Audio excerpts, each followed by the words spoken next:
Very good afternoon, students. So in the previous session we have seen the preparation, properties and applications of butyl rubber, silicone rubber and the biodegradable polymers.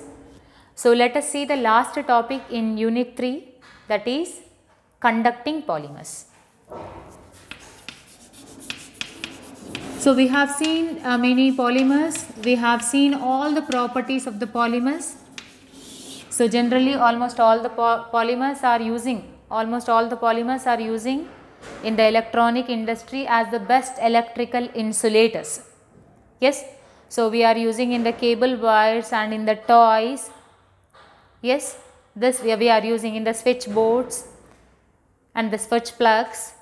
Yes, these are synthesizing by using many polymers, because almost many polymers are acting as the best electrical insulators. But there are few polymers which are exhibiting conductivity. How these are exhibiting conductivity? Either exhibiting internally or exhibiting externally by adding some chemicals. If initially the polymers are the insulators or the non-conductors, by adding some external agents, we are converting those polymers as the conductors. So conducting polymers are nothing but the polymers which can conduct electricity is called the conducting polymers.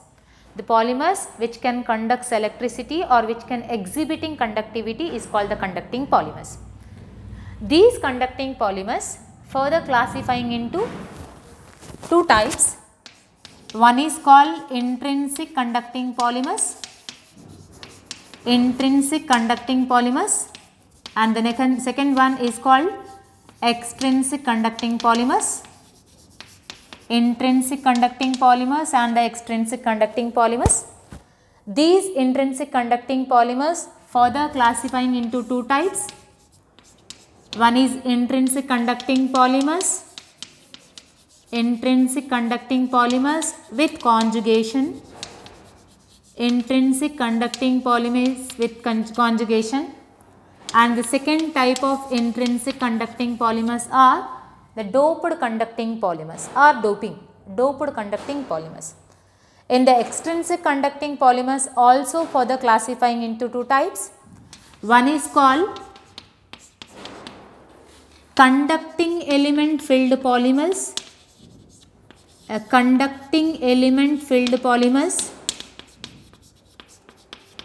and the second one is called the blended conducting polymers. So these are the four types of conducting polymers, or these are two types of conducting polymers. So what is meant by the conducting polymers? The polymers which can conduct electricity is called the conducting polymers, and these are classifying into two types. One is called the intrinsic conducting polymers and the other one is called the extrinsic conducting polymers. Intrinsic conducting polymers are classifying into two types.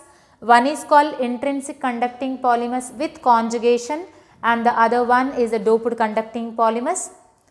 And extrinsic conducting polymers further classifying into two types. One is called conducting element filled polymers and the blended conducting polymers. So let us see one by one. So first let us see what is mean by the intrinsic conducting polymers and the extrinsic conducting polymers. Just a minute.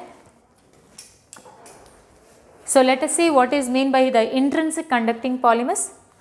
Intrinsic conducting polymers are nothing but the polymers are conducting electricity internally. So that means itself the polymers are exhibiting conductance. Internally it is exhibiting conductance. No need to add the external agents to develop the conductivity or to increase the conductivity. That is called the intrinsic conducting polymer. The polymers which can exhibiting conductivity internally. That is called intrinsic conducting polymers. But these intrinsic conducting polymers are classifying into two types. Let us see the first type of intrinsic conducting polymers, that is intrinsic conducting polymers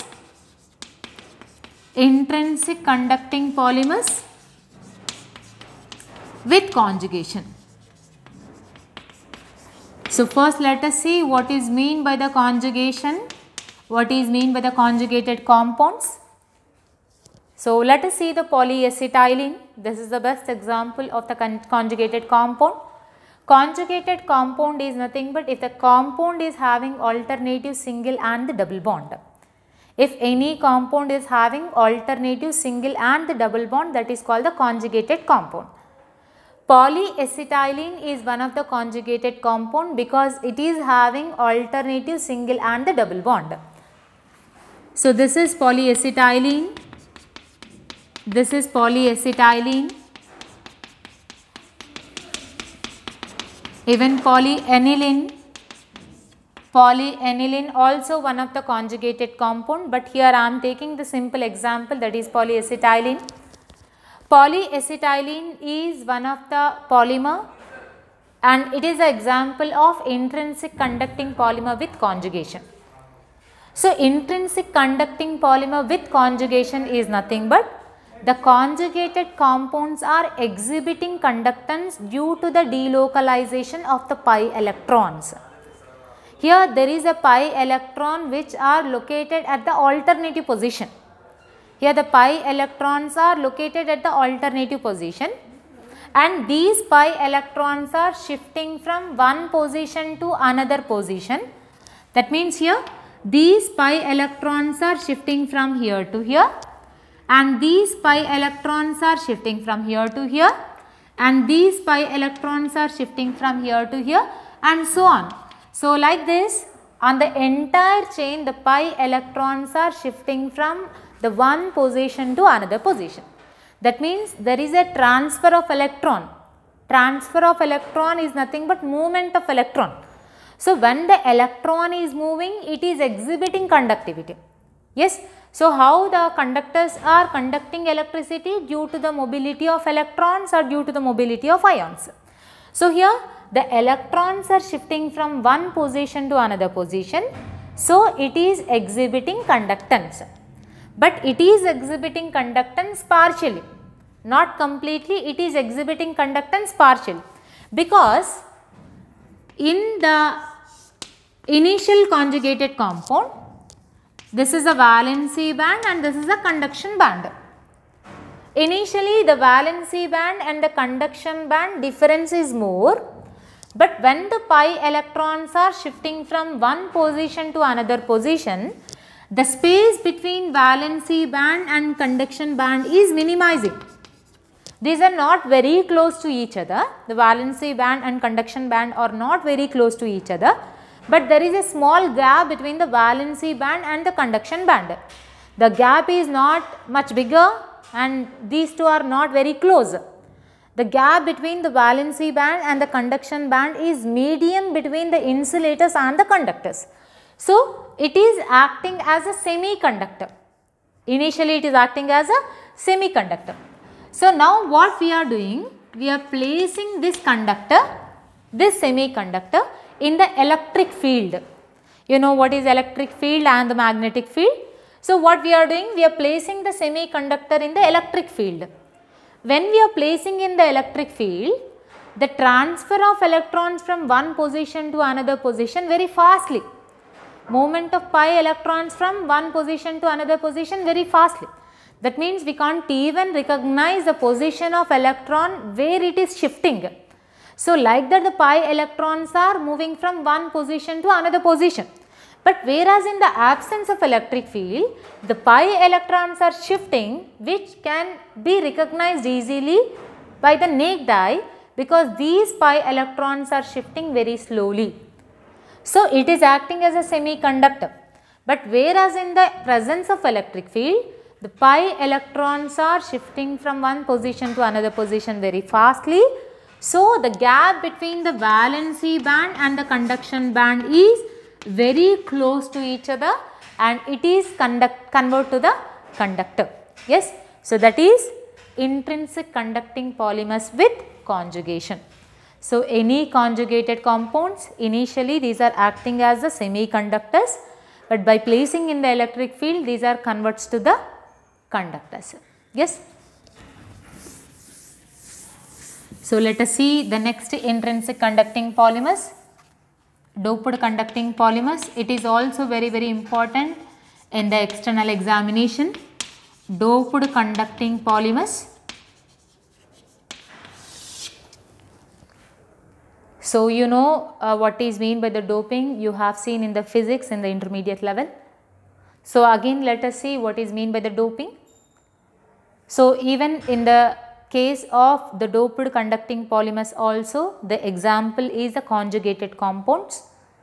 So we can take the conjugated compounds as the example, but we know that the conjugated compounds are acting as the semiconductors, these are not acting as the conductors. So by doping, these semiconductors are converts to the conductors. By doping, the semiconductors are converts to the conductors. So what we are doing here, initially the semiconductors are exposing to the doping material. Semiconductors are exposing to the doping materials.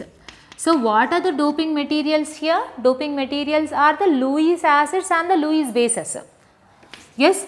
So here Lewis acid and the Lewis base is acting as the doping material. So this Lewis acid and the Lewis base is acting as a charge transfer agent. It is acting as a charge transfer agent, because you know what is mean by the Lewis acid and the Lewis base. Lewis acid is the electron acceptor, but whereas Lewis base is the electron donor. Acid is the electron acceptor and Lewis base is the electron donor. So here the acid is accepting the electron and Lewis base is donating the electron. When acid is accepting the electron, it gets the electron deficiency. We will get the positive charge on the semiconductor. But whereas in the Lewis base, electron is donating, so we will get the negative charge on the semiconductor. So this positive charge, due to the presence of positive charge, the double bond are shifting from one position to another position to shift the positive charge from one position to another position. Same here also, the negative charge also shifting from one position to another position. That means here the number of ions are increasing.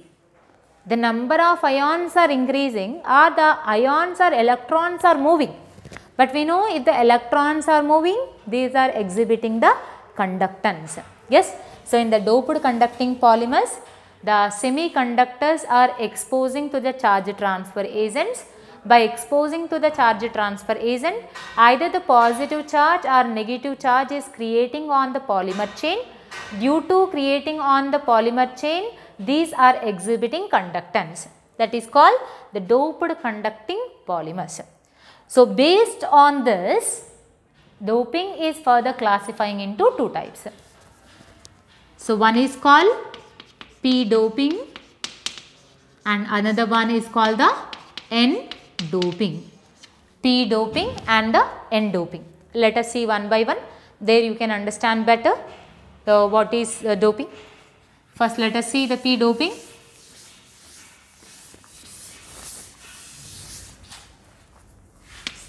And here I will explain the mechanism also, doping mechanism also. P-doping. So in P-doping, initially the semiconductors are exposing to the Lewis acid. P is nothing but positive here. In here the semiconductors are exposing to the Lewis acid. So when it is exposing to the Lewis acid, acid is accepting the electron from the polymer chain and we will get the positive site on the polymer chain. So when there is a positive site on the polymer chain, the gap between the valency band and the conduction band is decreasing slightly. This positive site, when one positive charge is creating on the polymer chain, that is called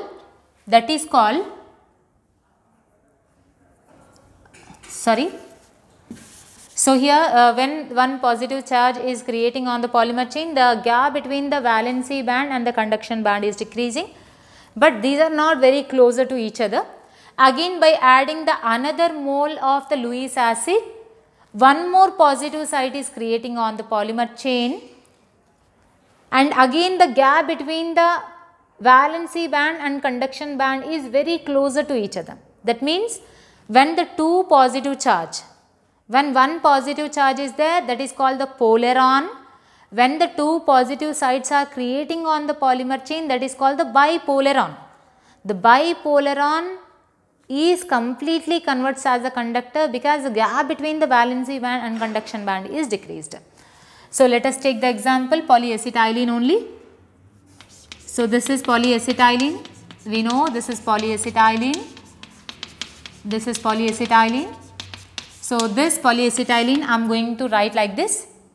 So this is single bond and this is double bond, this is single bond, this is double bond, this is single bond, this is double bond, again single bond, yes, double bond. So like this we can write.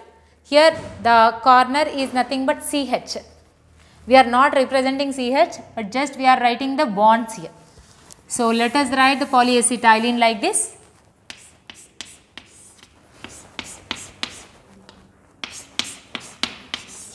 This is polyacetylene. Now let us expose the polyacetylene to the Lewis acid, that is aluminum chloride or ferric chloride. You can take any Lewis acid. But what is the nature of Lewis acid? It is accepting the electron from the polymer chain. So it is accepting one of the electron from the polymer chain. It is accepting one of the electron from the polymer chain, and here we will get the positive side. That means here the carbon is connecting to the AlCl3 and here we will get the positive side.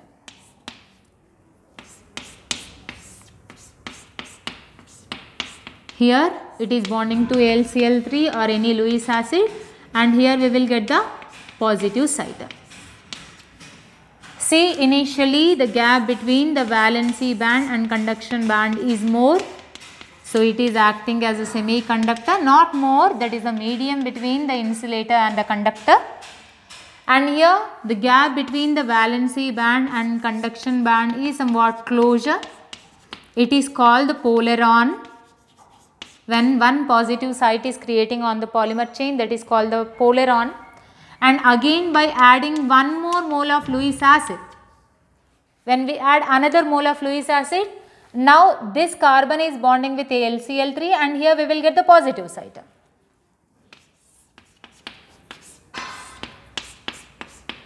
Here we will get the positive side, here AlCl3 and here positive charge, here AlCl3 and here which is repeating for n number of times. So here when the two positive sides on the polymer chain, the gap between the valency band and conduction band is very close and it is completely converts to the conductor, and this is called bipolaron. Yes, so this is the p-doping mechanism of polyacetylene.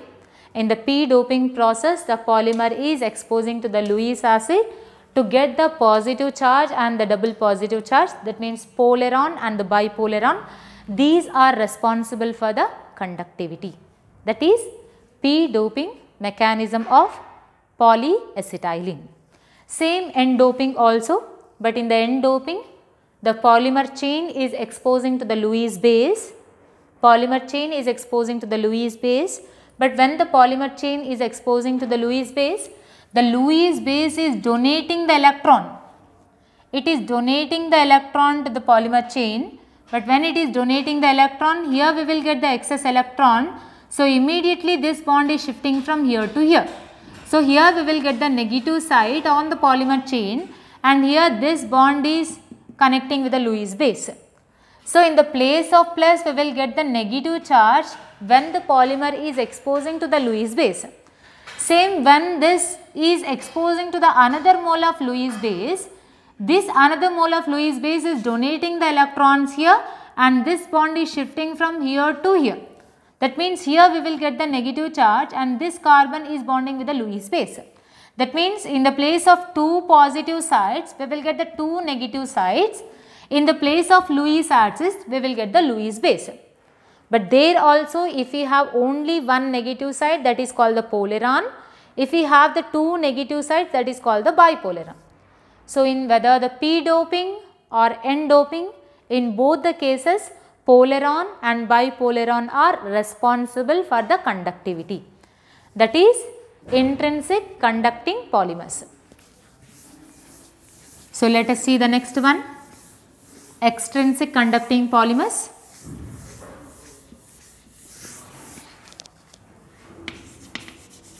So, extrinsic conducting polymers means the polymers itself are not acting as the conductors. Initially extrinsic conducting polymers. In the extrinsic conducting polymers, initially polymers may be the semiconductors or the insulators. So, let us assume this is one of the polymer which is acting as the insulator. So, now we want to make this insulator as a conductor. So, to convert the insulating material to the conductor, what we are doing? We are adding some external agents.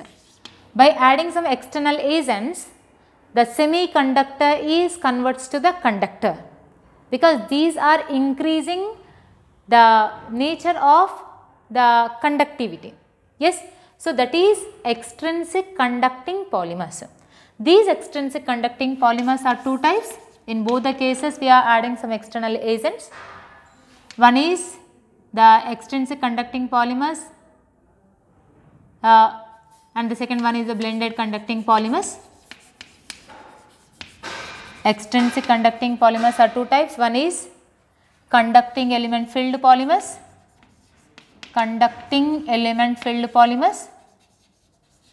and next one is the blended conducting polymers. But in both the cases we are adding some external agents to the polymers. By adding some external agents to the polymers, in the conducting element filled polymers, the external chemical, whatever the external material we are adding, that material is just coating, just to mix up, not mix up completely, but just it is coating on the surface of the metal. That is conducting element filled polymers. But whereas in the blended conducting polymers, these two are blending with each other. So, the complete chemical and physical properties are changing in the blended conducting polymers, but there is no physical properties and chemical properties. Physical properties are not changing, but the chemical properties are changing in the conducting element filled polymers. But in both the cases, the conducting element is china clay or carbon. These are acting as the conducting elements. Even silica also acting as the conducting elements. These conducting elements are increasing the conductivity of the polymer, that is conducting element filled polymer and the blended conducting polymers. So, now let us see what are the applications of conducting polymers. These conducting polymers especially using in the medicinal, we have many medicinal applications and also in the cancer therapy, and it is using in the electronic display devices. So, maybe mobile devices or the any electronic display devices, and even in the LEDs, in the calculators and in the microchips we are using the conducting polymers, and even in the laser treatment we are using the conducting polymers. These are the various applications of the conducting polymers. So, with this we have completed the unit 3. Thank you so much, ma'am.